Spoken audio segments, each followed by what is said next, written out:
Assalamualaikum ayah bunda, semoga sehat selalu. Seorang lelaki tinggi berjalan menuju rumah. Mobil yang mengantarnya telah pergi. Siapa dia? Sepertinya dia tadi naik taksi online. Perawakannya seperti ku kenal. Dia semakin dekat.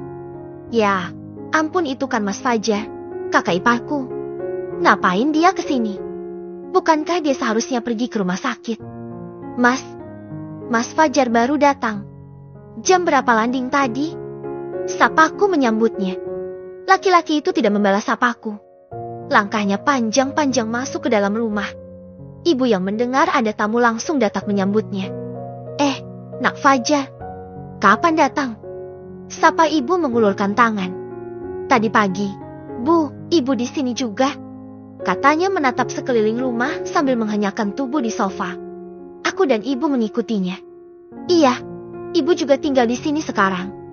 Nemani Melur. Dia punya anak kecil, sekalian bisa ngawasi cucu. Jawab ibu. Oh, begitu. Syukurlah kalau Melur tinggal di sini. Kalaupun keluar dari rumah, setidaknya dia tinggal di rumah papa juga. Aku dan ibu saling bertatapan. Mas Fajar belum tahu kalau rumah ini sudah dijual. Entah bagaimana cara memberitahunya. Kenapa ponselmu gak aktif? Berkali-kali aku nelpon kamu, tapi tetap gak aktif. Tanyanya kemudian. Ya, bagaimana bisa aktif? Nomor dia sudah kublokir. Jujur, aku malas sekali berurusan dengan kakak iparku ini. Aku gak mau dilibatkan lagi dalam urusan keluarganya. Aku mau bebas. Sayangnya, aku harus menunggu 6 hari lagi hingga keputusan gugatanku. Andai surat pisahku sudah keluar, aku akan mengusir mantan iparku ini sekarang juga. Mel, kau dengar apa yang aku tanyakan? Kenapa ponselmu gak aktif? Ulangnya menggetkanku. Oh, iya. Mas, maaf. Aku lupa ngaktifkannya. Mas Fajar baru landing langsung ke sini. Ya. Kok, Mas Fajar tahu? Aku tinggal di sini. Aku dari rumah sakit. Udah ketemu mama dan papa. Aku juga sudah bertemu Gilang. Tapi, dia masih belum sadar juga. Aku mencarimu di rumah sakit. Kau kemana aja? Kenapa nggak menjaga papa dan mama? Ya, aku sibuk banget, Mas. Tapi tadi pagi, aku udah ke rumah sakit. Kok? Untung ada si Harum itu sama ibunya. Kalau tidak, entah bagaimana nasib mama. Jadi Mas Fajar sudah bertemu dengan perempuan itu. Tanyaku mulai paham. Ya, dia dan ibunya yang telah mengurus semuanya. Dia yang ngurus operasi mama. Yang jagain papa, juga jagain Gilang. Padahal aku sudah minta tolong sama kamu agar ngurus semuanya sampai aku datang. Tapi kau tidak peduli. Untung Gilang mempunyai calon istri yang baik. Meskipun dia hanya mantan pembantu, setidaknya dia lebih berhati nurani daripada kau. Sika, rupanya Mas Fajar sudah masuk ke dalam perangkap mereka. Mas menuduhku tanpa menyelidiki segalanya terlebih dahulu. Baiklah, terserah Mas Fajar. Aku tidak bisa mempengaruhi pemikiran Mas Fajar. Aku siap dengan segala tuduhan terburuk sekalipun. Lalu kenapa kau menolak memberikan nomor PIN ATM Gilang kepada mereka? Bukankah mereka memintanya dengan baik-baik padamu? Nomor PIN itu ada padamu. Kau yang mengetahuinya karena kau istrinya. Tapi, saat Harum mau membayar biaya rumah sakit papa, karena papa hari ini sudah boleh pulang, kau tidak mau memberinya. Apa maksudmu? Oh, jadi maksud kedatangan Mas Fajar ke rumah ini adalah untuk meminta nomor PIN ATM Mas Gilang. Kenapa nggak bilang dari tadi? Kenapa mesti muter-muter dulu? Sergahku. Iya, itu tujuan utamaku. Tapi aku juga butuh penjelasan. Kenapa kau menahan nomor PIN-nya? Baik, kalau memang Mas Fajar mau tahu. Tapi, aku rasa Mas Fajar tidak akan percaya dengan alasanku. Karena Mas Fajar sudah mendengar ocehan perempuan busuk itu duluan. Kau mau menguasai semua uang Gilang? Iya, karena kau yakin Gilang pasti akan mati. Kau bahkan berdoa supaya dia mati. Iya, kan? Aku gak menyangka kau bisa berubah seperti sekarang. Melur, dulu aku begitu percaya padamu. Kuserahkan keluargaku di tanganmu. Rupanya kau memanfaatkan kepercayaan kami semua. Kau malah main gila dengan laki-laki lain. Sekarang kau gugat pisah adikku. Kejam kau, Mel. Mas seorang pendidik, bukan? Gak nyangka kalau pemikiran Mas sepicik itu. Mas bisa menyimpulkan tanpa mencari tahu kebenarannya dulu. Nak Fajar, jangan ikut memusuhi kami kalau mau menyelamatkan keluargamu. Tapi kalau Nak Fajar juga ngajak perang dengan kami siap.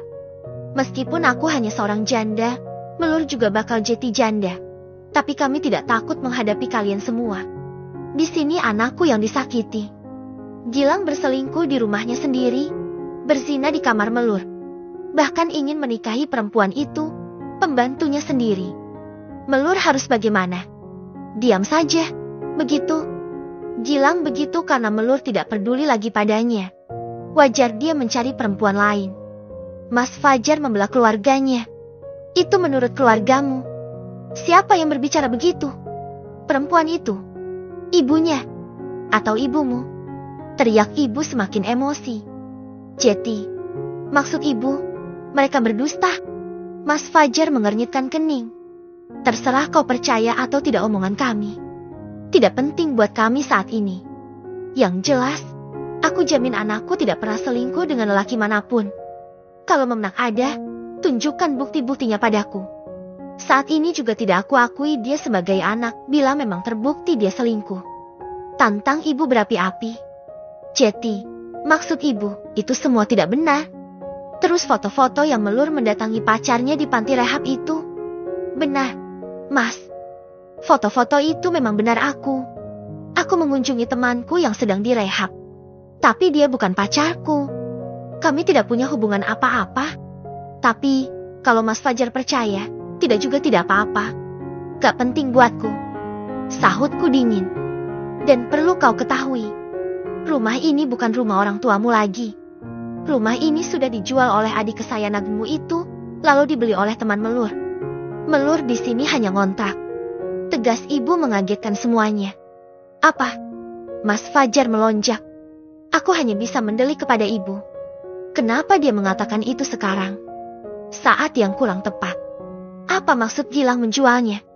Untuk apa uangnya? Tanyanya dengan raut wajah penuh kecewa. Maaf, Mas. Sebenarnya itulah alasan utama saya tidak memberi nomor PIN ATM itu kepada Harum dan ibunya. Saya pikir masih ada sisa uang penjualan semua toko dan kendaraan itu disimpan Mas Gilang di dalam. Saya juga tidak mengecek ke ban. Kalau saya beri kepada mereka, saya khawatir mereka akan menghambur-hamburkannya seperti yang sudah-sudah. Penjualan semua toko dan kendaraan. Maksudnya apa? Awalnya hanya uang tabungan Mama dan Papa yang dihabiskan Mas Gilang dengan selingkuhannya itu. Mama juga kena serangan jantung karena hal itu. Begitu Papa dan Mama sekarat di rumah sakit, Mas Gilang menjual semuanya. Mas, sepertinya yang tersisa hanya rumah yang di Medan. Mobil Papa juga sudah dijualnya. Kau bercanda, kan? Itu semua cuma hayalanmu, kan, Mel? Terserah Mas Fajar percaya atau tidak. Oke, saya akan tuliskan nomor PIN-nya. Saya kirim ke ponsel Mas Fajar. Ucapku mengutak-atik ponselku. Ku buka blokiran, lalu mengirim nomor PIN lewat pesan WhatsApp. Mas Gilang masih terpaku, menatap aku dan ibu bergantian. Ini tidak mungkin, tidak mungkin. Gilang, teriaknya tiba-tiba menggebrak meja. Untunglah meja itu terbuat dari kaca tebal, kalau tidak mungkin sudah hancur berantakan. Ibu bangkit, lalu pergi dengan melengos. Bu, Mas Fajar menghentikan langkah ibu. Saya minta maaf, telah salah sangka. Saya percaya saja dengan aduan mereka karena kondisi mereka di rumah sakit tanpa ada Melur di sana. Yang saya dapati justru perempuan itu dan ibunya. Maafkan saya langsung percaya. Baiklah, silahkan kau selidiki semuanya. Ucapanku dan Melur juga belum tentu benar. Jangan gampang percaya omongan orang. Sebelum kau buktikan sendiri kebenarannya. Tegas ibu melanjutkan langkahnya. Sepertinya ibu tersinggung. Aku memang salah. Ucap Mas Fajar menghela nafas berat. Maaf, ibu sudah terlalu sakit karena sikap keluarga kalian. Mas, Papa memang belum ada bicara. Mama juga masih sangat lemah.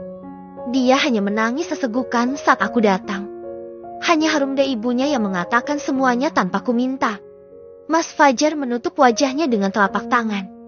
Desahan kecewa kembali terdengar dari mulutnya. Aku hanya diam. Big Yeti datang dengan segelas minuman. Dengan sopan diletakkannya di depan Mas Fajar. Tiba-tiba ponsel Mas Fajar berdering. Dengan gerakan malas, dia meraih benda pipi itu. "Halo," teriaknya kasar. "Kalau nggak penting nggak usah nelpon," bentaknya. Entah siapa yang nelpon dia. Mungkinkah Harum? Mas Fajar berubah ketus kepada perempuan itu sekarang. "Apa?" Gilang udah sadar tapi langsung mengamuk. "Maksudnya apa?" teriak Mas Fajar lagi. Ditekannya pengeras suara di ponselnya, mungkin agar aku bisa turut mendengar pembicaraan mereka. Mas Gilang ngamuk. "Mas." Semua benda dicampakannya, selang infus juga dicabutnya. "Perawat dan kami semua kewalahan. Tolong bujuk Kak Melur datang ke sini, Mas." Mas Gilang manggil dia. Katanya dia akan pergi dari rumah sakit ini untuk menemui Kak Melur. Padahal Mas Gilang masih lemah. Tapi dia maksa. "Mas." Itu suara Harum. "Kita berangkat, Mel?" tanya Mas Fajar setelah mematikan ponsel. Aku masih ragu. Rasa kaget belum hilang.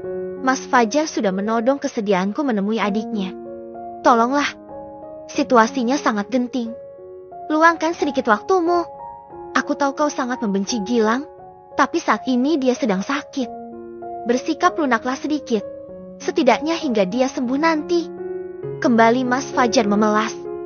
"Pergilah, Mel." Tiba-tiba ibu menghampiri. Wajahnya sudah lebih terang kini. "Tapi, Bu," sergahku menatapnya lekat. "Sabarlah. Kalau orang lain bersikap zolim, tunjukkan kalau kita bisa bersikap lebih baik. Hal itu menandakan bahwa kita lebih bermartabat.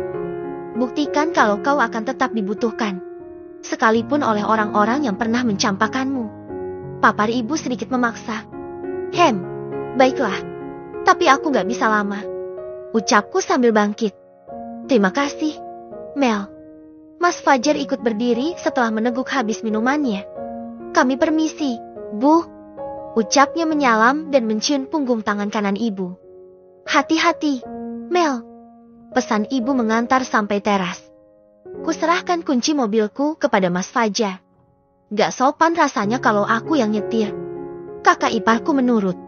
Aku berjalan ke toko, memberi arahan kepada semua karyawan dan Mala, lalu gegas masuk ke dalam mobil. Mas Gilang rupanya sudah dipindahkan ke ruangan rawat inap.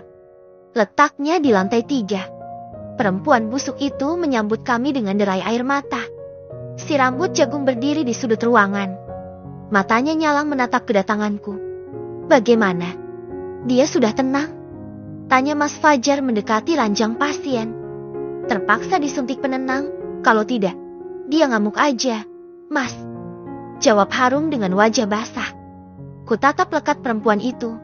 Dia terlihat begitu sedih dan kalut. Beda dengan ibunya. Perempuan bermake-up menor itu terlihat kesal dan jenuh. Apakah Harum memang betul-betul mencintai suamiku? Sejak kejadian penusukan, dia tiada henti menangis. Cintakah yang ada di hatinya? Bukan harta seperti dugaanku? Atau awalnya hanya harta, lama-lama dia jatuh cinta? Tapi setidaknya kita bersyukur Gilang sudah sadar.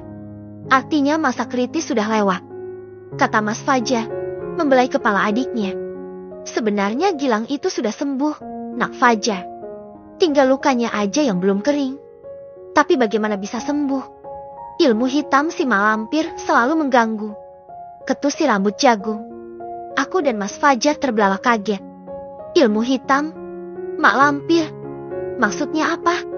Tanya Mas Fajar. Iya, apalagi kalau bukan gangguan ilmu teluh dan guna-guna. Ada orang yang ngirim ilmu hitam sama Gilang, supaya si Gilang mati, lalu dia bisa menguasai semua harta dengan alasan hak asuh anak. Hele, trik busuk. Umpat perempuan itu lagi. Darahku kembali mendidih. Perempuan ini tak pernah berhenti mencari masalah denganku. Ingin sekali segera ku selesaikan hidupnya. Tetapi gak mungkin, kan? Kalau aku jambak rambut jagungnya sekarang, lalu ku benturkan ke dinding itu. Tapi, aku kesal banget. Gigiku gemeretak menahan amarah. Tanganku mengepal dengan keras. Siapa maksud ibu? Tolong bicara dengan jelas. Mas Fajar menatap tajam si rambut jagung. Perempuan itu sepertinya tidak gentar. Dibalasnya tatapan tajam Mas Fajar, lalu melotot penuh dendam padaku. Itu. Siapa lagi kalau bukan perempuan yang di samping Nak Fajar itu? Dia dan ibunya pasti sekongkol untuk main dukun. Dulu di kampung juga begitu, makanya suaminya cepat mati karena permainan dukun. Teriaknya menunjuk wajahku. Aku tak sabar lagi, ku dekati dia, tapi dengan tenang. Perempuan itu menunggu dengan tak kalah tenang. Harum mendekati ibunya, menghentakkan lengan ibunya kasar. Ibu ngomong apa? Kenapa ngomong begitu? Tuh, kan, Kak Melur marah lagi. Ucap Harum ketakutan. Biarin. Dia pikir aku takut kalau dia marah. Kalau nggak main dukun, nggak mungkin Gilang bertingkah seperti itu. Dalam keadaan nggak sadar bisa nyebut-nyebut nama Melur. Sekalinya sadar, bertingkah seperti orang nggak waras mau berlari nyari Melur. Apa namanya? Kalau bukan gangguan ilmu kiriman. Siapa lagi yang melakukannya kalau bukan perempuan ini? Sudah selesai ngomongnya, Maudaku sayang. Tanyaku dengan suara lembut. Aku kini berdiri tepat di depannya. Apa? Kau mau apa? Mau marah? Mau menyerangku lagi? Aku juga bisa nyerang kamu duluan. Teriaknya sambil melayangkan tangan ke wajahku. Segera aku berkelit. Tangannya memukul angin. Hampir saja dia terjungkal karena gerakannya yang begitu kuat, tapi gagal. Ku tahan dengan menangkap rambut jagungnya. Ku tarik sekuat tenaga. Awas jatuh. Udah. Pegangan. Teriakku pura-pura menolong, tapi rambut jagungnya yang jadi sasaranku. Lepaskan. Sakit rambutku. Baksa kau. Teriaknya memegangi kepala. Oh, maaf. Aku cuma mencoba menahan tubuh Mauda biar gak terjerembab jatuh. Oh, sudah bisa berdiri tegak. Ya, udah saya lepas. Deh. Sahut menghentakkannya sekali lagi. Kuangkat tanganku ke udara, setumpuk rambut jagung tergenggam di sana. Oh, maaf, rambut emas Mauda. Lepasan. Deh. Tuturku dengan ekspresi menyesal. Kurang aja. Awas kau. Perempuan itu hendak menyerang lagi. Cukup. Hentikan. Teriak Mas Fajar tiba-tiba. Nak Fajar lihat sendiri kelakuannya. Seperti itulah dia memperlakukan kedua orang tua Nak Fajar. Makanya mereka berdua sakit dan terkapar di rumah sakit. Untung Harum selalu ada.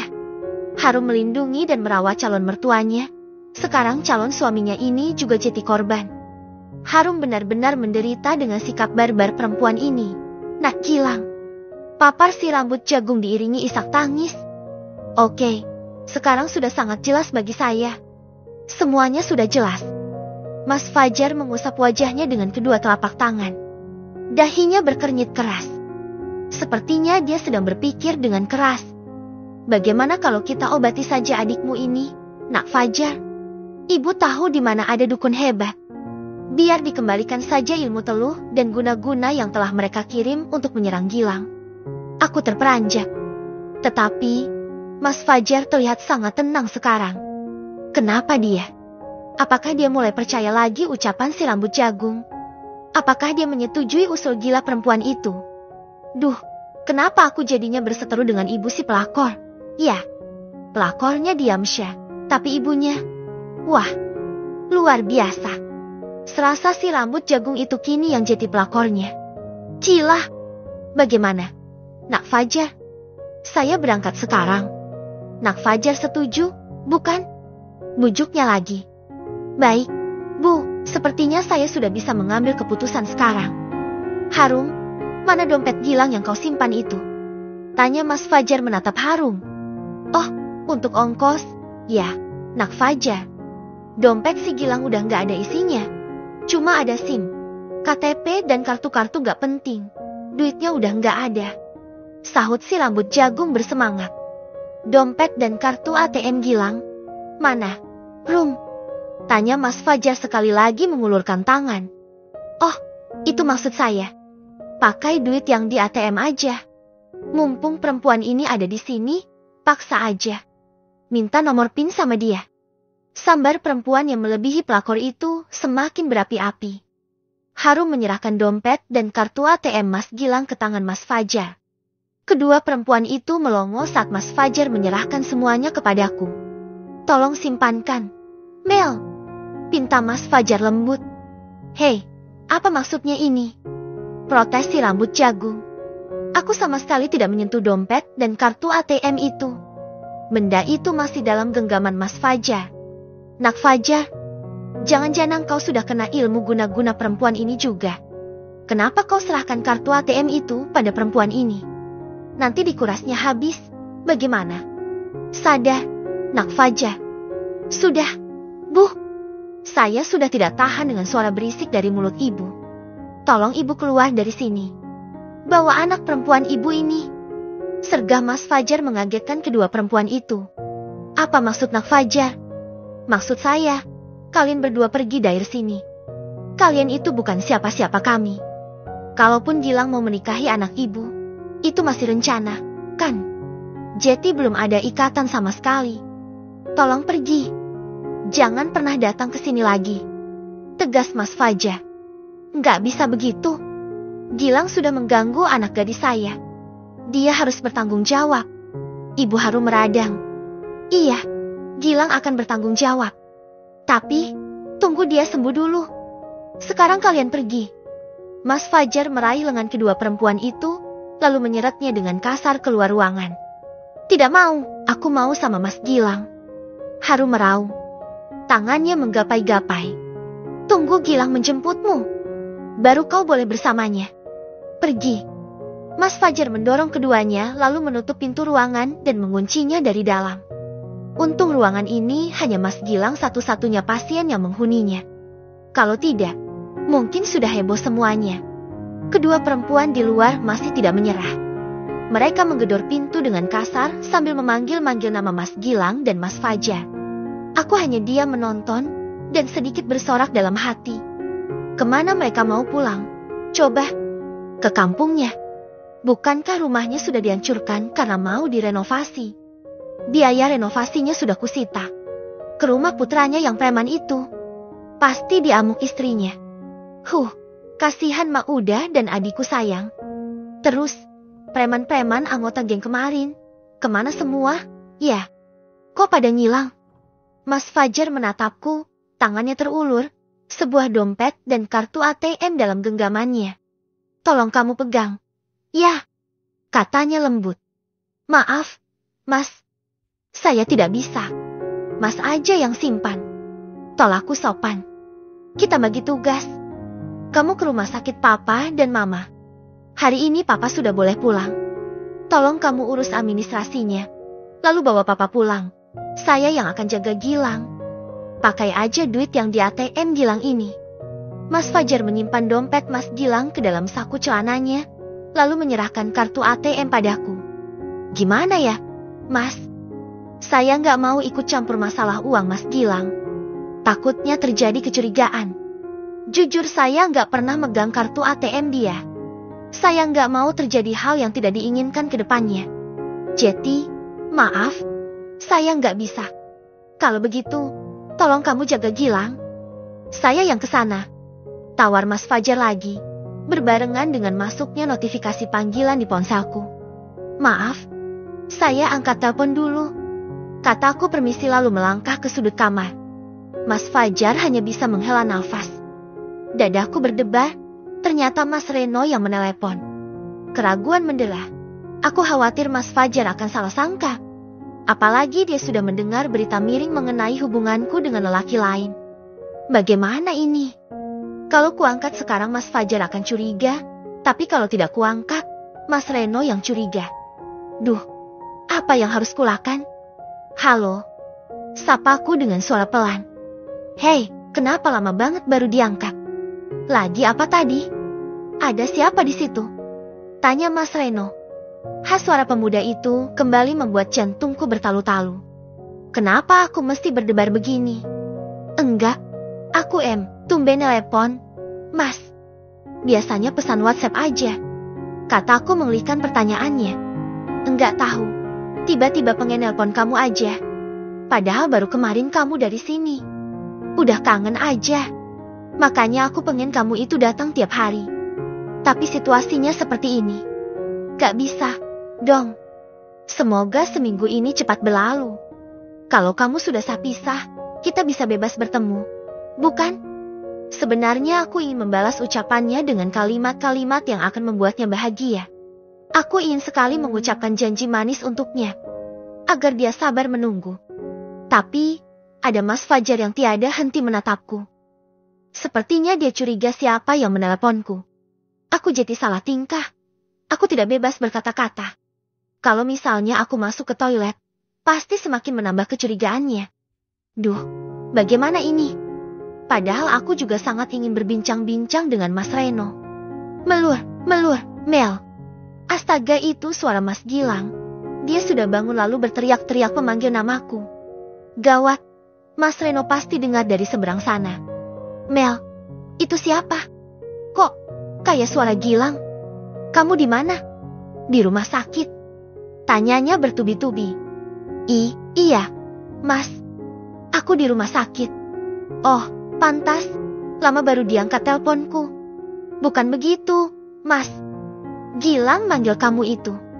Kamu layani dia. Mas Reno, Mas. Duh, Mas Reno memutuskan teleponnya. Kenapa dia begitu terburu-buru? Belum sempat aku bilang apa-apa. Jangan-jangan Mas Reno marah aku di sini. Tapi, bukankah kemarin dia yang memaksaku datang ke sini? Karena postingan geng preman itu. Haduh, semoga Mas Reno gak cemburu. Ya Allah. Mel. Kembali Mas Gilang berteriak. Bentar, Lang. Itu Melur. Dia ada di sini. Kok? Sabar. Dia lagi terima telepon. Bujuk Mas Fajar. Aku melangkah mendekati ranjang pasien. Mas Gilang masih terpejam. Tapi mulutnya ngeracau memanggil namaku. Lang, sekarang buka matamu. Lihat ada Melur di sini. Mas Fajar menepuk lengan adiknya. Mas Gilang diam. Matanya terbuka perlahan. Mel. Panggilnya lembut. Sorot matanya begitu sendu menatapku. Kau di sini? Mel, aku masih hidup. Aku gak jadi mati. Katanya tersenyum. Aku masih diam. Jujur, aku sangat kepikiran dengan Mas Reno. Saat ini hanya dia yang ada dalam pikiranku. Aku sangat takut dia marah dan tak mau bertemu aku lagi, atau gak mau nelepon aku lagi. Semua gara-gara laki-laki ini. Mas Gilang, kenapa kau tidak pernah berhenti membuat susah hatiku? Membuat susah hidupku. Dulu kau pisahkan aku dengan kekasihku. Kau nikahi aku dengan rayuanmu. Lalu kau campakkan aku seperti sampah. Sekarang aku mau balik lagi dengan kekasihku. Kau ganggu lagi. Kapan kau akan berhenti mengganggu hidupku? Kenapa kau tidak mampu saja saat ditusuk itu? Mel, mana Cika? Putri kita. Aku tersentak. Ternyata selain ingat aku, lelaki durjana ini juga ingat anakku. Apa kabar kalian? Mel, kalian baik-baik saja bukan? Aku bergeming. Aku tidak mau berbicara. Aku takut, bila aku berbicara, akan membuat dia pingsan lagi. Jadi, lebih baik ku tahan dulu. Gilang, bagaimana keadaanmu? Sudah baik kan? Kan? Mas Fajar menetralkan suasana. Mungkin karena aku hanya diam membisu. Mas kau di sini, rupanya. Maaf, aku sempat mengabaikanmu. Karena melihat Melur adalah tujuan utamaku. Saat diambang kematian, kau tahu apa yang ku minta pada Tuhan? Mas. Tanyanya menatap sendu kakaknya. Apa? Tanya Mas Fajar serius. Aku bernazar. Mas. Kau tahu apa itu nazar? Bukan? Kau bernazar. Ya, aku bernazar. Kau bernazar saat kau pingsan. Sebelum pingsan mungkin, atau saat pingsan. Ya, aku tidak tahu, Mas. Yang jelas aku mengucapkan janji kepada Allah. Boleh Mas tahu apa nazarmu? Ya, kau memang harus tahu. Apa itu?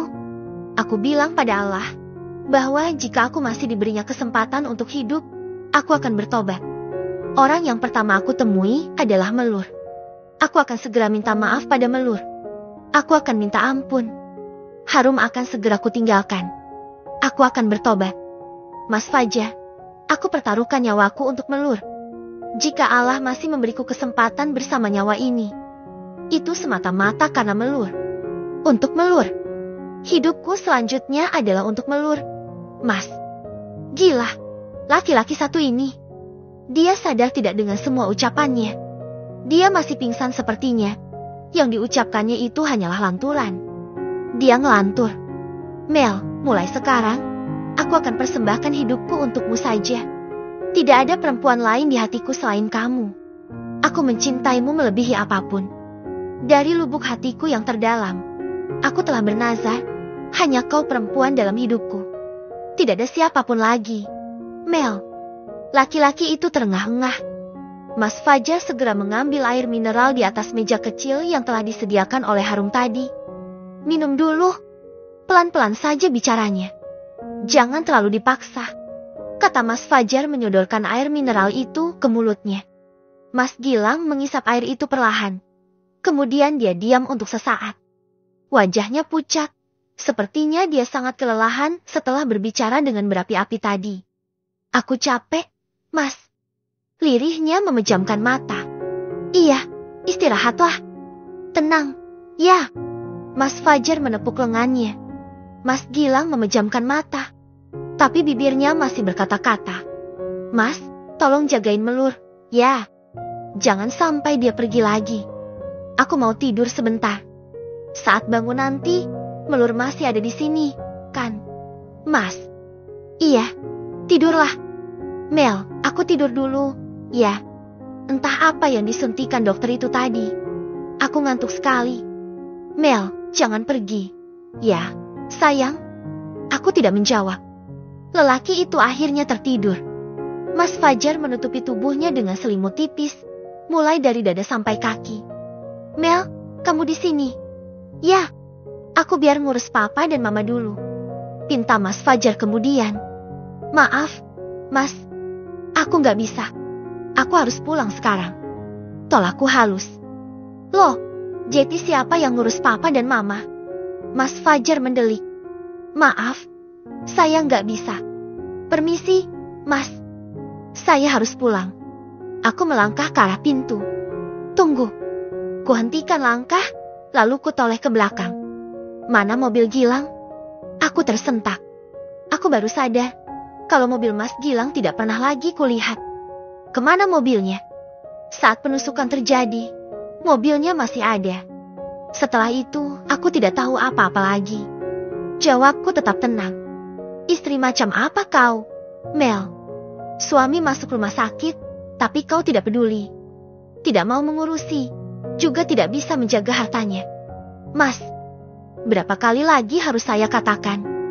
Saya bukan istrinya lagi. Tanya sama Harum. Dia yang mengurus semuanya. Sudah, aku sudah tanya sama Harum. Katanya mobil Gilang kau bawa. Tapi saat di rumahmu tadi, aku tidak melihat mobil Gilang di sana. Makanya aku diam saja. Sekarang aku butuh mobil itu. Aku akan jemput papa ke rumah sakit. Menggantarnya ke rumah.